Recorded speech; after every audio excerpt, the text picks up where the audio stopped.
Welcome back to For the Love of Men podcast. My name's Courtney Shan, that I'm hosting with my dear friend, Brianna Mosier. Hi. The intention of this show is to bring together men and women to create healthy, polarized relationship dynamics by learning how to honor each other's natural masculine and feminine energetic core. As I say every week, I'm super excited about this topic because this is, by popular demand, we love getting questions and comments, and this is based on a comment that we received on one of our recent videos, and we wanted to explore it a little bit further. But before we dive into the things that we are both bracing for and neither one of us are talking about, I want to introduce you to Bree, myself, and then we'll dive in. Yeah. If you haven't listened to an episode before, my name's Bree. My work in the world is helping really high-achieving, more independent woman types embrace their feminine energy and learn how to attract and allow in really healthy, nourishing partnerships. Courtney, your work is similar but different. Yes, I work mostly with men to really embody that sense of confidence and clarity that comes with that integration of their own masculine and feminine energy. And this helps them show up more clearly in the early phases of dating and really show up with that authentic spark that they need to build not only emotional depth, but also that chemistry that they're looking to create with Bree's clientele. They should just meet each other, really. We're dreaming. We're dreaming for you guys. But today we want to dive into this topic of the question that was asked on the recent episode we did around the conversation that we're both having, just not together, is one that we need to be bringing up, which is, what are we actually resistant to or bracing for from the other party? Once we can bring this level of awareness, both conceptually and then drop it into our body, and we work somatically, so if you need more help with that, let us know. But we're going to be talking about it conceptually today so that you can start to have the awareness going into dates a little bit differently, a little bit more informed about what you might be showing up for and what you might be really inadvertently creating without being aware of it. So do you want to start us off?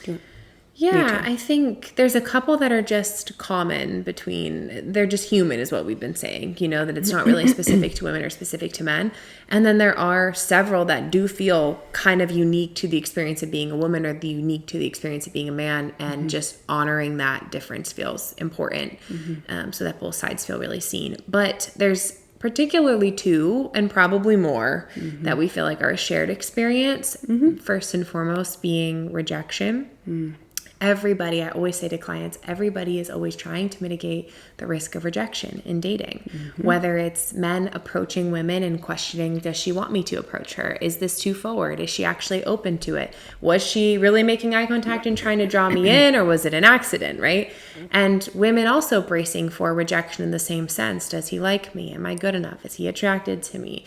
Those types of internal filters can make you energetically feel like you are bracing and anticipating something that you don't want, which kind of shifts your energy. And then the second one being wasted time. For women, there really is something to our biological clock, because you have a physical limitation on, okay, your body starts telling you it's time to make a family, and you only have so many childbearing years for when that's possible. So there's a biological urgency within my body, most women's bodies, of, all right, if I want to have a family, if I want to have children, I need to be dating really intentionally, calling in that partner and building that healthy family unit to have kids with sooner rather than later. So dating can feel a little bit, there's a sense of like, I don't want to waste my time. I want to make sure that I'm putting my energy and my time in the right place, because I have that limit. 5 years in the wrong relationship is 5 years. Right. If I'm trying to have children before 35. And for men, it seems to be wasted time as well is really important, that you're putting in this energy and this effort and this time investment into a person. If it doesn't work out, it's still your time and your life experience. Yeah. What do you have to say about these two common? I don't think that it's less important. These are just ones that have different flavors, and we're trying to really highlight the commonality, because the language may be different. I think for men, it sounds a little bit more like effort in the name of time. Like, I put so much effort into this relationship. And for women, it really is like years of her life in the context of, I have 20 years of childbearing health that I want to be using optimally. And those years are usually when we're figuring things out relationally. And so it can very much feel like either a sunk cost or you can't get that time back. So I think even though the language may be a little bit different, the core fear can be really similar. And the more that we're able to see that the other person is just as human, ideally, the more compassion we can show up with, both for ourselves and the other person. As we were talking about this, part of the question that was asked was if we are able to be aware of and really kind of like use our body in a conscious way, can we not create a totally different experience and totally different outcome than what we are trying to like brace and anticipate? What happens? I feel like this is so your zone of genius. I want to tee you up for this, but like what happens when you are even in your body bracing for something, like energetically, how does that play out?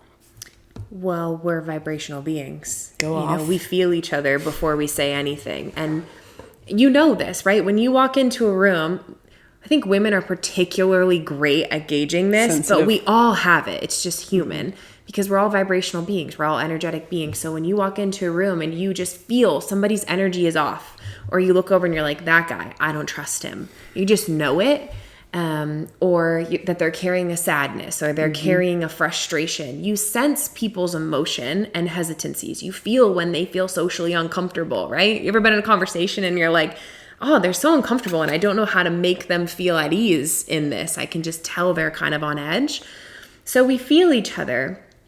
And what I often say to my clients who are usually working through a lot of trauma with the masculine in particular is that holding all of that does come out in your energy. Men feel from you when they're on the chopping block, and your experiences are valid, of course, but we don't want to make another party responsible for dismantling those walls, right? That's really an inner job. So the same thing, in reverse, women can feel from men when there's all of this resentment or this fear of rejection, or he's not quite trusting himself. Like I can tell he wants to come forward and he's sort of questioning and wobbling. She can feel that from him. So when you know that your energy is actually the bulk of what you're communicating in an interaction, it would behoove all of us to be paying attention to how I'm actually feeling in the moment is what's going to be translated. So how can I learn how to be with these things that I'm bracing for and not let them consume my energy, but be with them with compassion and then still stay in my power, Yeah. Yeah. There's a process to that. But yeah, I love that. I think you explain it so well because that is what is being communicated. I know, and I think women are exceptionally perceptive of the emotional state that other people are in, where men have more of what seems like just a like gut instinct. It's just this like visceral like I don't trust that guy, or I don't know about that. That's where different language can come in for sure, but I think it is so part of our human experience, and the nervous system really can pick up on cues that we're not even consciously putting words to.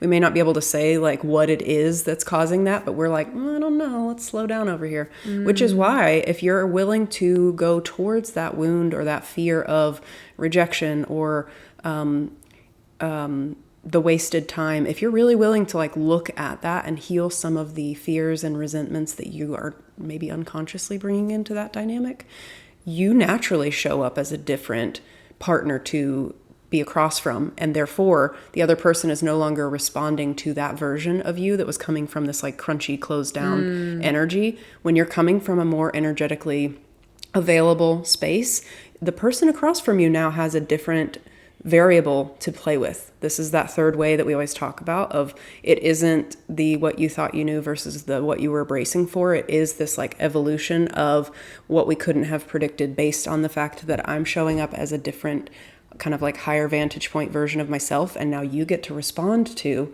from a potentially higher vantage point version of yourself this version of me, instead of coming from like, oh, what if they don't like me?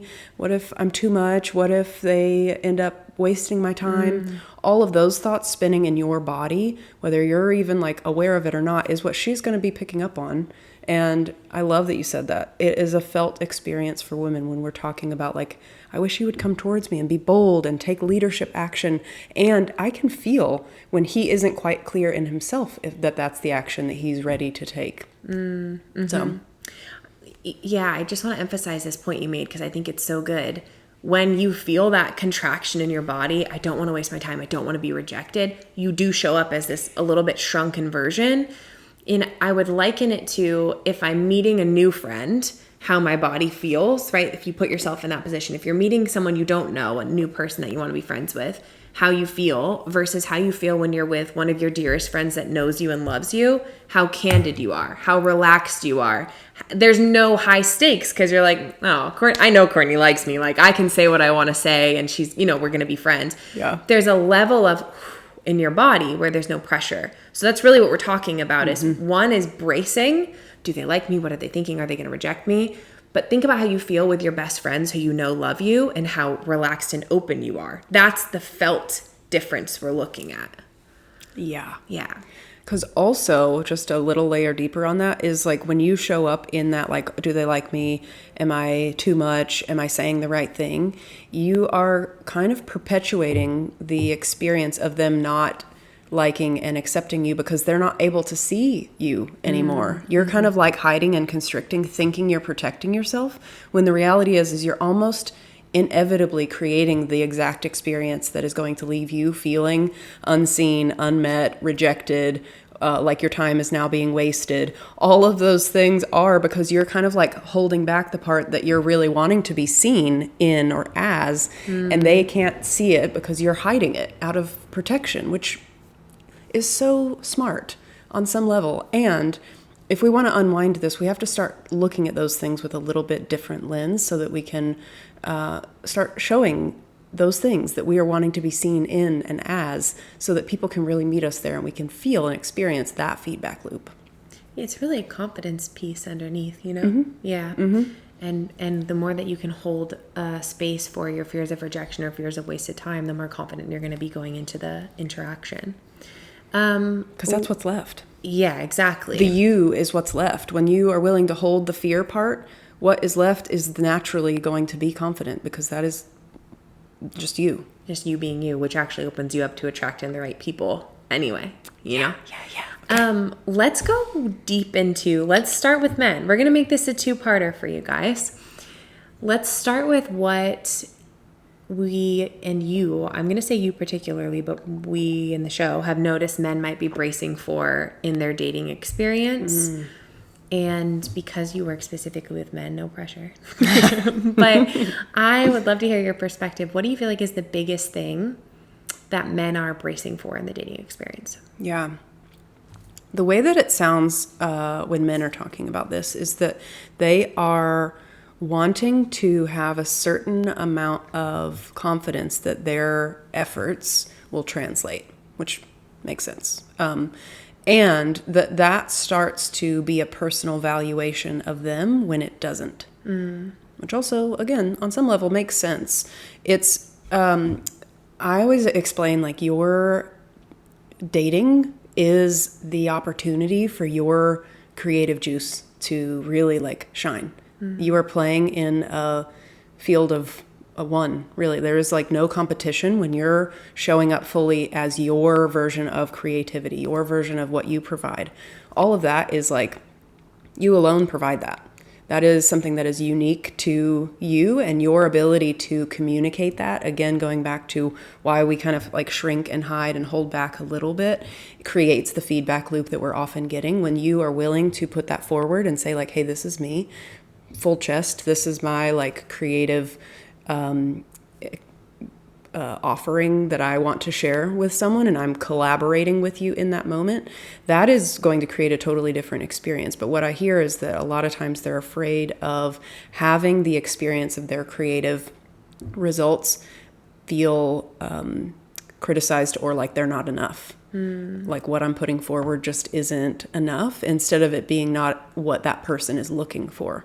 So if we can kind of like detach the personalization of the feedback, which is difficult. That really does take an advanced amount of awareness and like personal bolstering. That really like empowered masculine energy has to be online if you're wanting to heal this fear of being rejected, because you have to put yourself out there and like back yourself and say it with your full chest, as I always say. Like, to be able to back yourself, like that requires a pretty significant amount of your own masculine energy backing you to really creatively express like that. And when you do that, you show up as authentic and unique, and you really have no competition in that way, because you will be providing something that she is either that works for her or doesn't, and that she isn't going to be getting in that unique flavor anywhere else. It will just be like, hey, this is me. I'm getting to see all of you, and I get to decide if that's what I am looking for, and if that works for me. And if it does, awesome. And if it doesn't, that's great feedback too, because that's not the right person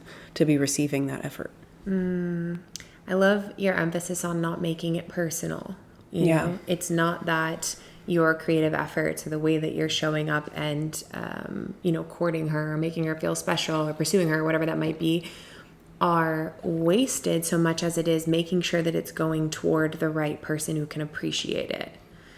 And I think, every point we talk about today that we've noticed that men are bracing for, it really all comes back to discernment and attunement in reverse order, right? Attuning to, is this landing with her? Is this being appreciated? And then having the discernment to recognize, if it's not, I'm actually going to pull back that effort and put it in a different direction where it can be seen, appreciated, and as the feminine does, multiplied, right? Because when it's landing with the right woman, it will be like, we say, the sparkly heart, like Go radiant. off. She's just like, oh my God, this is what I want. The flowers and the cooking and the doing these like thing around the house. And oh my God, it just lands with me. You will see a woman radiating.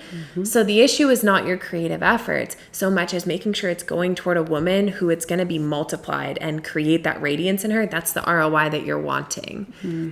The discernment piece is so important. And then having boundaries around, okay, at what point do I need to pull back? Because this isn't landing with this person. And out of self-respect and out of not wanting to waste her time, let's just cut ties, and I'll put this somewhere where it can be appreciated. Yeah, because this is your playful energy. And I wish that more men understood that, like, these first couple of months of dating, should feel really fun and easy. This is what we talked about in, early episodes. This should feel like pretty natural. If it is like clicking, it should feel pretty natural. And if it is not, yes, there are some conversations that probably could be had. And that's where I would invite my clientele, that this is almost always an opportunity for you to take the leadership role and go first. Lead the conversation. Get curious about, why is this not landing? Is it because of something that is a little bit off for her, that she's not able to like take that particular piece in? Or is it just a miss in terms of like, I'm looking for blue and this is red? Well, that's not a problem with being red. It doesn't make red any different. It just is not the thing that I'm looking for right now. And if that's the case, if we can take it on that level, and I realize again that this is something that takes a lot of that like personal inner work, which is, again, I have a whole masterclass on that if you're looking to heal that particular thing. But instead of taking it as a personal betrayal, have it be an invitation for conversation. Have it be an invitation to create more clarity. Can you bring that masculine energy to contain the relationship itself and create more clarity? Because then you will feel like you can back your own boundaries at that point. I would say for sure it is discernment, but for my clients, I notice it's a boundary issue, that we actually need to tighten up the boundaries, not in that we need to hold back more, but we need to get more clear on like, what does it feel like when I am being received, and what does it feel like when I'm not, and why am I continuing to move towards with more effort if it is not already being received. So yeah, having the discernment on that piece, if it's, what does it feel like when it's not landing? What does that look like, feel like? How can I spot that? And then the boundaries of, okay, redirect. Yeah, totally. Yeah. Anything else you want to say around this creative efforts piece? I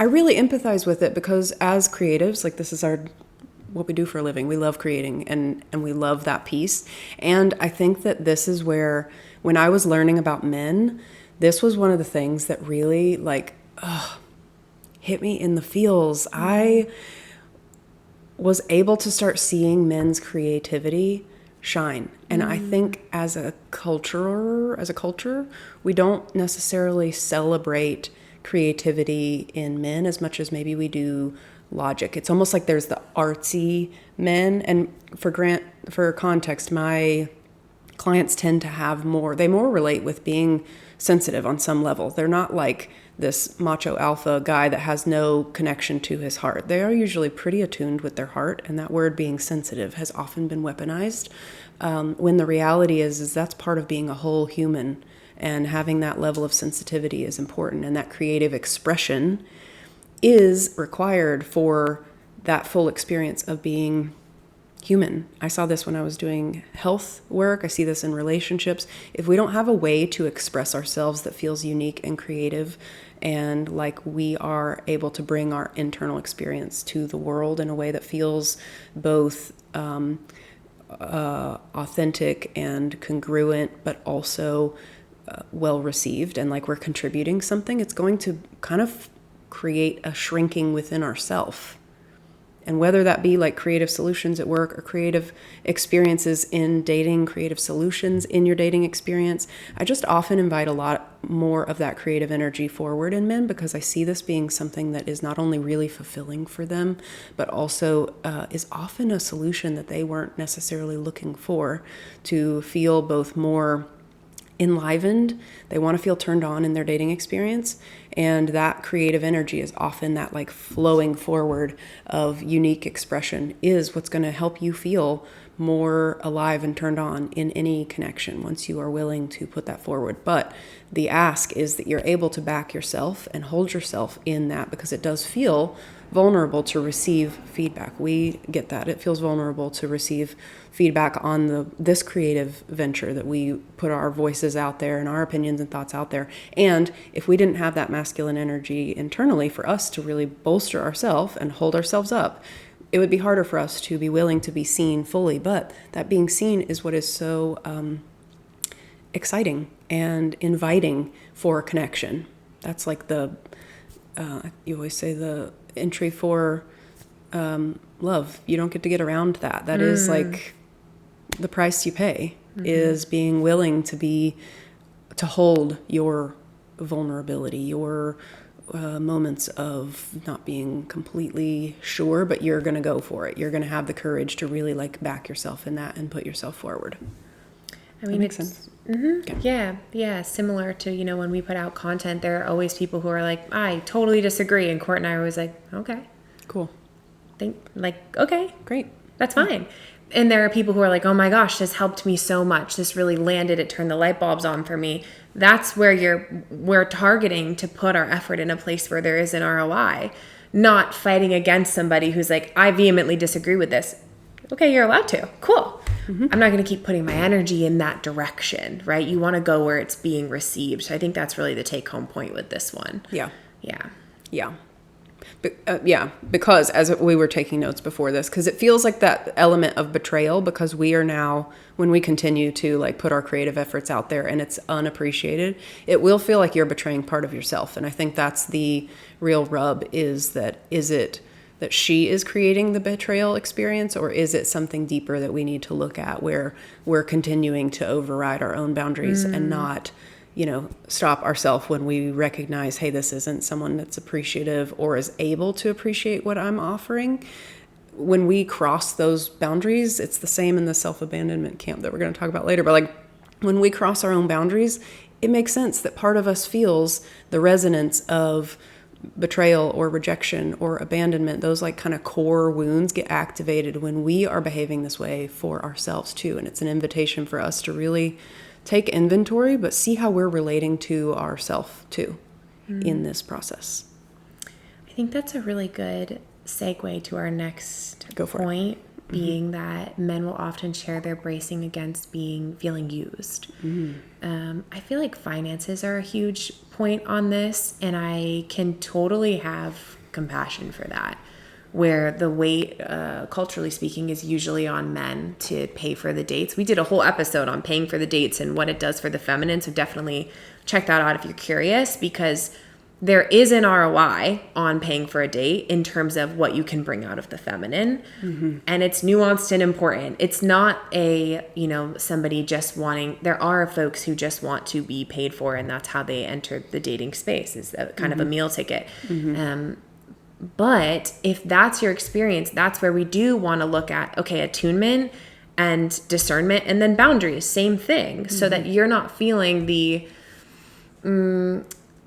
I'm giving, and she just wants a meal ticket or just wants to go on dates or all these things. If we can master the skill of attunement and paying attention to, is this landing with her? And what is she wanting out of her dating experience? Let's, like we were saying earlier, let's have this conversation very early on.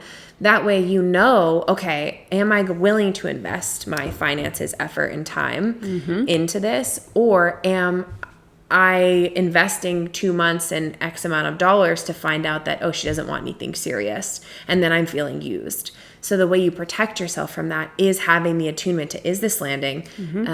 Where is this going with her? And then what boundaries do I need? Maybe there are limitations you would feel more comfortable with early in the dating process. Maybe you're not taking her to a 5-star steak dinner when you first meet her. Maybe you're going to lunch, and what are those boundaries that make you feel like, okay, even if this didn't work out, what would need to be true for me to not feel used? What are my financial boundaries? And what am I wanting energetically from the experience? While also knowing that you can't control what you get from her.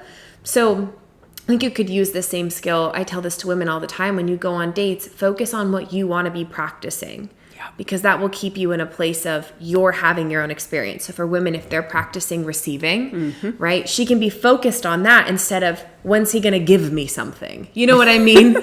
That's going to set up a weird energetic thing. So if you're going into a date with, I've invested this money and now what is she going to do for me? That's going to be palpable. But if you went in with, I'm comfortable paying for this date with this amount of dollars, what am I wanting out of this experience? I want to be around feminine energy. I want to feel like I'm in my masculine. I want to have good conversation. Like, great. Those are things that you can actually initiate and guarantee yourself an ROI on, but you can't control another person. So I would just take the focus of ROI being like another date or meeting the love of my life, because you can't control that. Nobody can. You will feel used if you go in trying to get that outcome from her. You don't know her yet. She's a stranger to you, Yeah. What do you have to say about this? Yeah. No, I think that's so genius. I tell the same thing to my clients. You get to keep every lesson you learn. Yeah. And if you're willing to look at it from that lens, you keep getting better and better. The more that you're dating, it isn't a dwindling valuation of you. It is an addition to who you're becoming. And if you think about dating as, got this hair in my face. If you think about dating as a skill development space, like, this person is consenting to practicing relational skills with you. At the end of the day, that is kind of what dating is. We are here to play. I'm here to practice skills with you. I am here to collect information about how I've been showing up and how that creates this dynamic. I get to gain all this awareness if we can look at it through the lens of the energetic piece. If we're willing to go in that direction, then dating becomes a means to an end of who you're becoming, who you need to be to withhold, or to hold, rather, not withhold, but to hold the type of love and relationship dynamic that you're wanting to create even one day. If you want to be married, instead of dating being a means to an end of marriage, can dating be the means to an end of you becoming husband material? And then from there, it's inevitable. And then it is like, yes, it is inevitable. It's a matter of time at that point. If you're committed to that end goal of, I'm becoming the person who can be a really good quality husband. I have the skills, I'm practicing, I'm gaining the awareness, I'm seeing where my skills need to be sharpened, where I'm naturally a little bit more vulnerable to certain dynamics, where I have some deficits in my awareness that could be sharpened to be even sturdier to hold that. Like, you will naturally see the ROI because you're becoming the version of you. And yeah, it is inevitable at that point. It's just a matter of time. Yeah, you really can prevent a lot of that feeling of being used by focusing on, what do I want to get out of this, and meaning who do I want to practice being? What skills do I want to practice? That'll keep you in the feeling empowered zone. Yes. And it will protect the energetic dynamic, because it will be felt it goes back to that vibrational principle. You know, if you're bracing for, is she going to use me? Mm-hmm. It's palpable, especially for the feminine. It's just so palpable. Yeah. Yep. And it will show up in how you speak, the conversations you lead, the way that you frame things and phrase things. It can be felt. And we'll talk about this when we talk about the feminine too, but like the underlying current of resentment that is often built up around this particular piece of the conversation is palpable. Yeah. She can feel the anger. She can feel the hostility. It will feel that way. I'm using extreme words, but like it will feel that way on an undercurrent of like, I don't know. I want to name one more thing. Go for it. She will feel the expectation. Oh, that's it. Yes. Now, I feel like that's what you were like kind of talking around. I was Yes. like, pick me. I know what you're going for. Put me in, Please, I know. The expectation. We can feel it as women when it's like, I've taken you on this big, beautiful date. What comes next? And there's a level of pressure, like even hearing it, I feel my body contracting. And as the feminine, it feels like, what do you want from me? Like, I'm not aware of what you're wanting from me. And then that makes me brace. And when we talk about the women's episode, what women are bracing for, I would highly encourage you to listen, especially the men listening to this episode, because that felt experience is very specific to women, I find. It's unique that men aren't having that same internal experience that women are having. And we're going to give a lot more words to that in the next episode. Please listen. It's just, if you want to understand women and bring out the best in them, the next episode is going to be really important. Yeah. And you would tee yourself up to be like in the top tier of men when you're understanding what women are bracing for. Yeah. And you're able to start creating space for the opposite experience and just awareness of it. She's going to be looking at you differently from the very beginning. Yep. She'll be like, whoa. She'll be texting her friends. And then he said, he made me feel so safe. You know, like, oh, I could go on a tangent, but I won't. We have Let's a whole talk other about the episode next for that. one. Yes. You can go on your tangent in a couple minutes. In just a little while. Yeah. Talk to us about number 3. We have 2 more to share with you. Yeah. I do think an underlying thing that men are also bracing for is this deeper wound, if we can just name it, of feeling not enough. In some capacity, you are not measuring up, you are not enough, you don't have enough, you aren't doing enough. I'm trying to hear all these comments of like how this normally gets presented, but it is in the same vein of like just not enough. It's this core wound of feeling shame.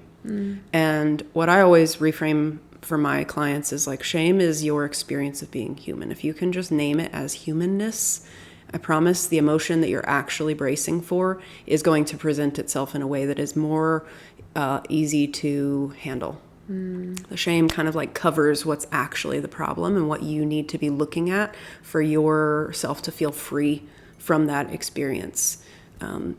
So yeah, this feeling of like being not enough, not saying it right, not doing it right, being in trouble. That's another one that I hear a lot from the conversation in my masterclass about rejection. The like underneath that was this fear of being in trouble, which is a whole other thing we're going to have to talk about another day. But that will show up, and that will be how you're naturally kind of like putting your filter over the experience. And when you're filtering your experience that way and responding to that projection, that screen that's kind of a smoke screen that's happening just in your mind, you are only giving her the opportunity to play into that with you. Really, it's the same thing that like the drawbridge analogy for women of like this is inner work that she gets to let the drawbridge down to her heart.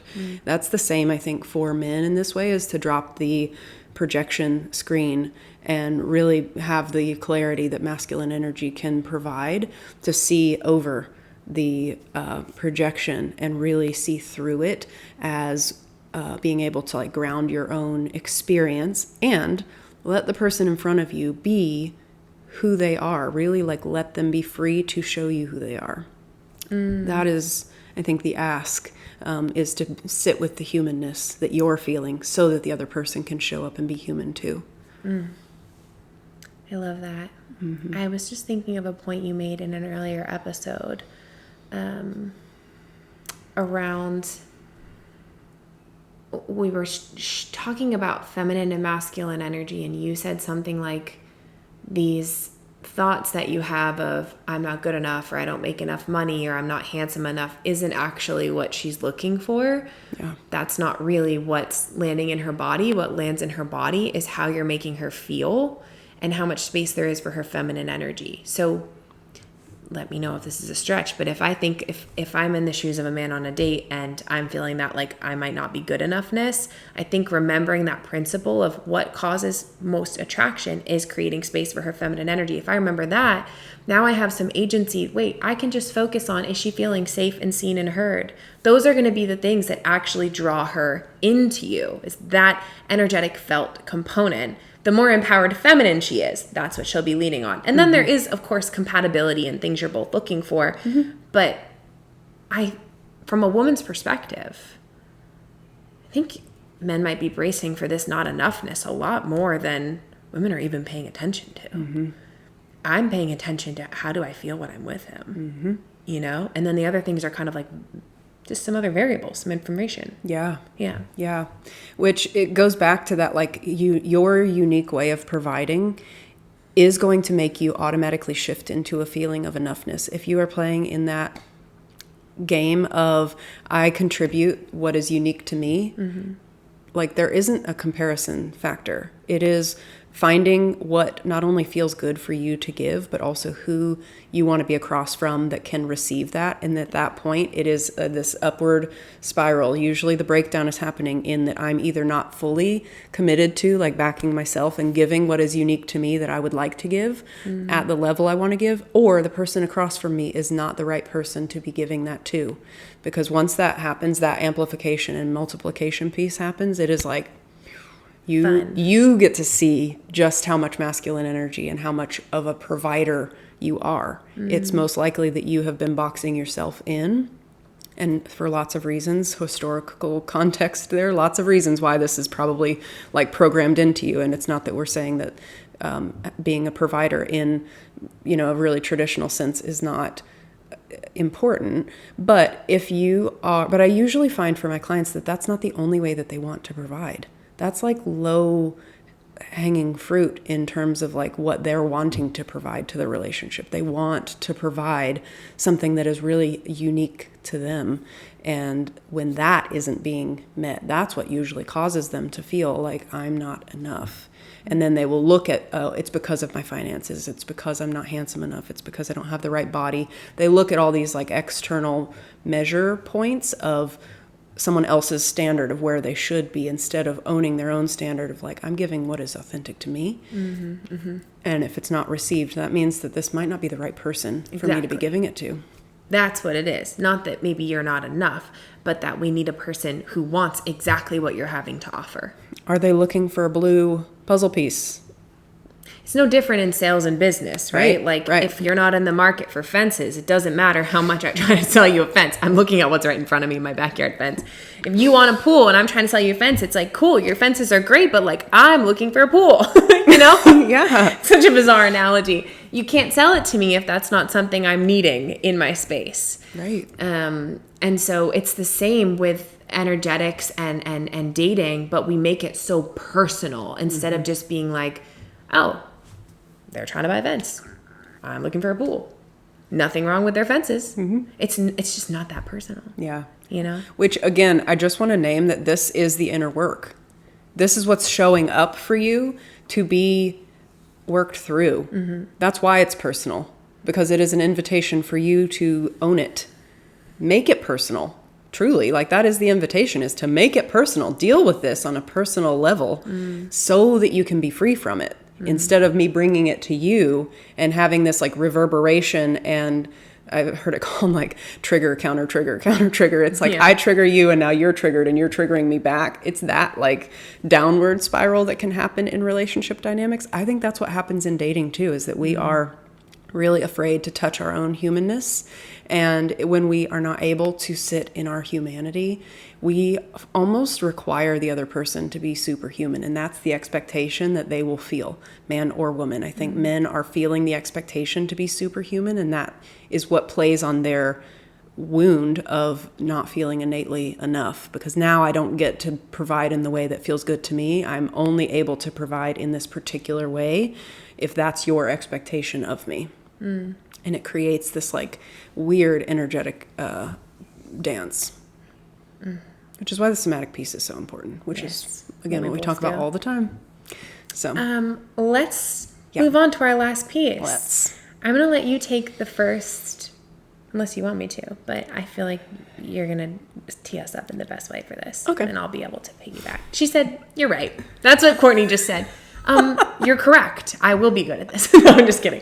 But she will be. Go on. Where's that? Okay. Go off. All right. The other thing that men are bracing for, and this is something that we just need to name. So I'm just going to, without further ado, just say, like, men are bracing to be emasculated in their experience moving through the world. They are often, when they're in their full power and potency and that like vibrance that happens when you're really living in this empowered masculine energy way of moving through the world, it is going to trigger some people's wounded parts. The way that those wounded parts come at you are going to be in the form of what feels like emasculation. And that can be a sign that this person is coming from probably a wounded space. Again, when we talk about the quadrant, you know, like the wounded space, either wounded masculine or wounded feminine, is going to be super triggered by the empowered counterpart, because it holds a mirror up to the areas where we feel intuitively like we know this is work for us to be doing to strengthen. And so it doesn't necessarily mean that the experience of being emasculated is it's not healthy or correct, but it is an opportunity to maybe reframe it as, this person has a wound that I am holding a mirror to. And the experience of being across from it, while very painful, is also an indicator that I may be living in a more empowered masculine energy than they are able to be across from for whatever reason. It doesn't mean that I want to spend a ton of time there. In the same way that the empowered feminine, when she's across from wounded masculine, is going to be like, ouch, this hurts. I don't want to spend a ton of time around that. But I think it's worth noting that that is very realistically an experience that you are having. And when we can't put words to it, we will continue to, like, you know, duck and dodge this thing instead of just calling it what it is and saying, I'm not available for that. That's actually about you. I'm going to continue to hold my energy and stay clean and in integrity with myself and keep moving forward in the world. A question. Is there any world where a man could be, is there any dynamic where a man could be experiencing emasculation from women? It's happening often. But it's not from the wounded feminine. You know? Yeah. Like, is there ever a scenario where if he's experiencing a lot of emasculation, it's a feedback loop on maybe he is creating an environment where she feels unsafe? It's his perception instead of what I just said. Like I totally hear what you're saying about if you're an embodied man walking through the world and she has wounds with men, she will emasculate you to try to reset the power balance. It's what's happening subconsciously to make her feel safe. I'm wondering, is there any other scenario, like if he's experiencing a lot of women who are making him feel emasculated, are they always wounded feminine, or is it a feedback for, is this man potentially making women feel a little unsafe, or coming with a lot of wounded masculine energy himself that's making Possibly. her go, whoa, I need to reset this power. I'm feeling unsafe here. I feel like you're like doing this to me. You know what I'm trying to say? Possibly. Yeah. I guess I was just assuming he's coming from a really integrated place. Right. If he were to be, yeah, I mean, for sure. If he's coming from a wounded masculine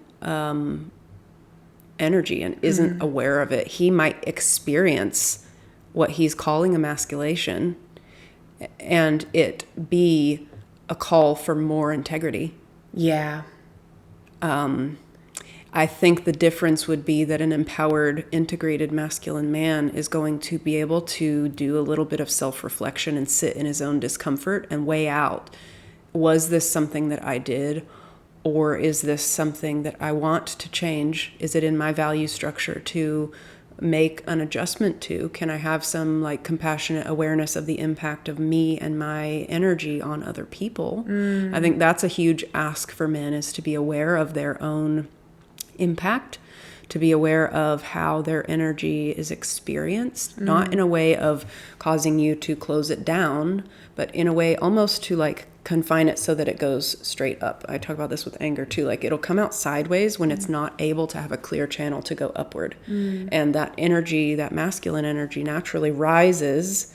That is like directionality of masculine energy, is to go up with it to a more integrated, more whole, more I'm going to say safe, in that you're aware of what's happening around you. This doesn't mean that you have to be everyone's safe protector. That's like too much pressure to put on any one human. You still get to be human. And I think that the ask is to do a little bit of reflection to see, like, is this something that I have a blind spot around? Because we are all human. I was getting it. Yeah.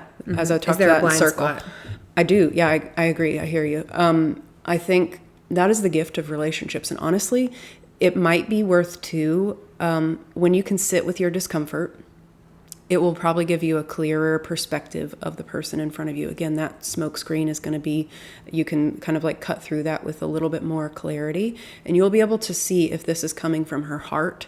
If it's coming from her heart and she's an integrated woman, she's probably going to be reflecting some things where it probably does feel uncomfortable, and you may interpret it as being emasculated. When the truth is she sees more of you that gets to come forward if you're willing to drop into your heart. And I think that's the ask, is to drop into your heart and really do some soul searching and ask, like, is this the version of a man that I am wanting to be and be proud of? And is the type of woman that I am committed to attracting going to feel safe in my presence? I'm trying to think of other examples where that might come out. Go ahead. Yeah. I have a good one.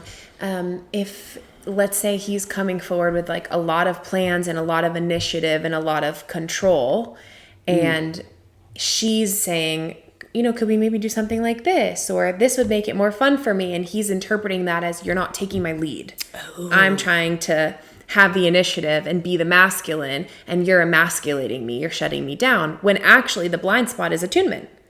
And co-creating. And really healthy, embodied, secure, empowered masculine men are going to come forward with this like co-creative energy and then take initiative, versus I'm this like machismo and I'm going to, take the lead, and I'm going to assert my dominance. So if you were in that camp as a man and you're feeling like all these women are always emasculating me, maybe there is a blind spot here with how your energy is being received. And is there a new skill? Usually attunement, I think, is kind of what it comes down to. I agree. Yeah. That's funny, because I went to a dance class last night, and she said the lead is almost always needing to create more clarity and care. And the follow is almost always invited to trust more, to trust more, and to continue in the like directionality together. And I was like, that is so true in relationships too, that a lot of times for the leader, that is, you're responding to the person that you're leading. It isn't a one direction, like my way or the highway. That's usually going to always be a wounded masculine way of thinking. There is a next level skill that you might be invited into being across from a really empowered feminine woman. That is, am I willing to play? Am I willing to still play with you if I set this plan in motion and we have variables that I hadn't considered before? One being how you feel about it, or your needs, or something new comes on our path. A lot of times it's like, I see that scene of like ants when something falls in their like trail and they're like, I don't know where to go.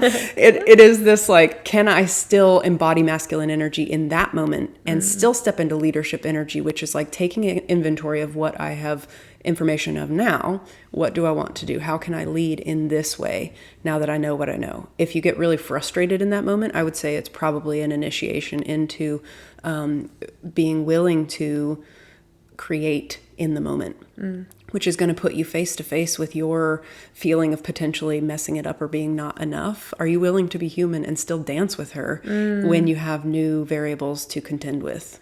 Or are you only willing to have this like really formal structure and it's me and it's you? Because I get this question a lot in our comments too of like, where's the line of like control versus like containment? And containment is also the willingness to take inventory of what's actually happening in the present moment and respond with leadership energy in that way. And that does require a sense of attunement and care, which is you integrating the feminine energy. You're not rejecting her needs and her emotions because you're not doing that within yourself either. Well said. Ooh, I'm glad we went there. Yeah, me too. I feel like that was an important piece to have clarity around. Yeah. Because the truth is there will be moments where it's like, I'm experiencing this from a lot of people. Sometimes it is, okay, it says more about this person. And sometimes it is, what's going on within me that this keeps happening, that I keep getting this feedback? Is there any truth to it? And if you need someone to help you discern that, maybe it's Courtney.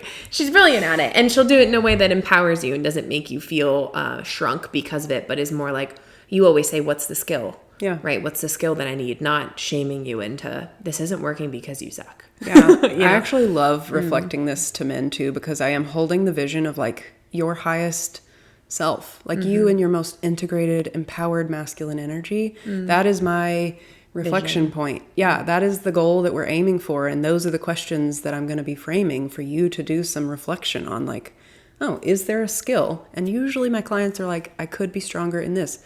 Awesome. It doesn't mean that the person is wrong for having pointed that out. That's how you get better. Yeah. And if you can look at it as I'm getting better, all that's adding up with you. That goes with you. So good. Yeah. Great episode. Agreed. If you want more from Courtney, at Courtney_Shand. Yep. Across the board. We have TikTok for the Love of Men podcast if you want to watch some clips of little tidbits of the show. My work is under Building Bree pretty much across the board, or Building Bree Coaching. If you guys have comments, questions, we would love to hear. And if you want to get your hands on merch, we just came out with some merch, so you can get our Going to Therapy Makes You Hotter crew. We also have t-shirts that say we celebrate emotionally intelligent men.